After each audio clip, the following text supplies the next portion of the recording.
Now, look at what Jesus says in verse 20. Nevertheless, I have a few things against you, because you allow. Jesus knows who is influencing our lives. He knows whether our friends, the people we listen to, the people that influence us, are they challenging us to sanctification. By the way, what does sanctification mean? The theological doctrine of sanctification. Actually, what the word means is separated onto something. You could say something is holy, it means it's separate. Now, when I was a little boy, my mother would bake a cake and frost a cake and make it special and put it on the counter, and she'd say to me when I was little, "Don't touch that," because I was little and I would stick my finger up and try and eat the frosting. She'd say, "That's for your father's birthday. It's special, we're saving it." That's what holiness means, set apart for something special. But what is sanctification? Sanctification is the process of being set apart for a purpose. What's that? To be useful to God. I wrote there in the parentheses, the simplest definition of sanctification is usefulness to God. I want to be useful to God. All of us believers want to be useful to God. So either the people around us are challenging us to be sanctified, useful to God, or to feed our flesh. That's what's going on in verse 19. Teaching and seducing my servants, Christians, to commit sexual immorality. She was saying, God will forgive it, just do whatever you want to do. This false teacher, she was teaching them to feed their flesh. What happens when we feed our flesh? It says in the book of Ephesians that I showed you yesterday, we grieve the Holy Spirit of God. We go beyond that. 1 Thessalonians says we can grieve him so long we quench him. The Greek word sabaomai means that you have a fire and you douse it. You either throw sand on it or water on it or throw a blanket over it and you put out the fire. That's what quenching the Spirit does. So the question from verse 20, am I quenching God in my life by someone influencing me, not to sanctification, but to feeding my flesh? Why is this such an issue? Well, Thyatira was renowned as a manufacturing center. Now, what's really neat is all these cities are still there, and archaeologists have gone in and they have excavated these cities, and they've written whole books. One famous writer, William Ramsay from Britain, was excavating here, and this is what he said.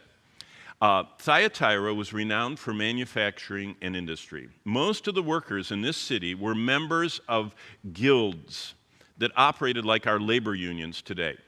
You know, Amazon just got organized, one part of it, into a labor union, and now Starbucks is doing that. So you all know what labor unions are. But they didn't call them unions, they called them guilds.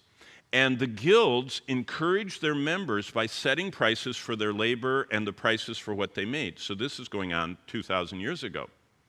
And so that meant all the trades, potters, dyers, tanners, bakers, metal workers, all of them they excavated in these cities, all of them had memberships in the guilds. And you say, what does that matter with verse 18? Well, this is what they found. Sin was everywhere present and powerfully alluring. Ramsay, in the 19th century, writes, as he excavated, revelry, license, and intoxication marked the pagan religious society trade guilds.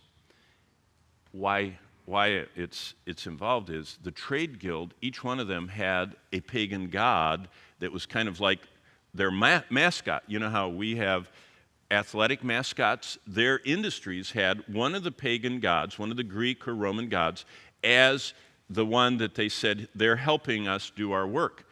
When they would meet as a trade guild honoring that god, the trade guild members would dine on couches surrounded by troops. And this is what Ramsay said, as they excavated the buildings, they found, like in Pompeii, painted on the walls of these 2,000-year-old buildings were pictures of them having banquets to the gods. Well, that's normal, but listen what the banquet was like. They were served their meals surrounded by troops of unclothed, dancing and singing slaves. Such an environment would be fatal to all self-restraining spirits. In short, a trade guild was no place for a Christian, yet quitting the union would be committing economic suicide. So basically, here's his conclusion in his commentary. Living in Thyatira was living in a cesspool of sin.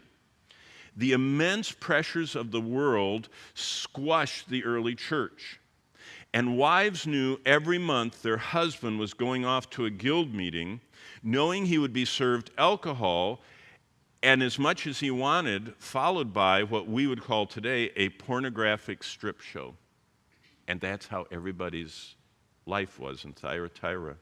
So what did Peter write to them? Look at what Peter wrote to them before Jesus did in 1 Peter chapter 2. Because remember, Peter wrote to this very city. And in verses 1, 2, and 3, he says, "Therefore lay aside all malice, all deceit, all hypocrisy, all envy, all evil speaking, as newborn babies desire the pure milk of the word." That's 1 through 3. Now look at verse 9. "But you are a chosen generation, a royal priesthood, a holy nation, his own special people."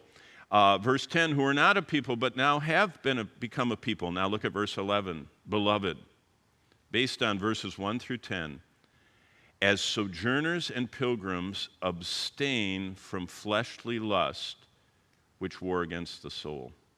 The word war is the Greek word stratuantai. You can look it up in your Logos. Do you know what it means? To wage guerrilla warfare. What Peter was saying is, you're living in this area where at work you're going to be surrounded by filth. "I beg you," verse 11, "as sojourners and pilgrims, abstain from fleshly lust."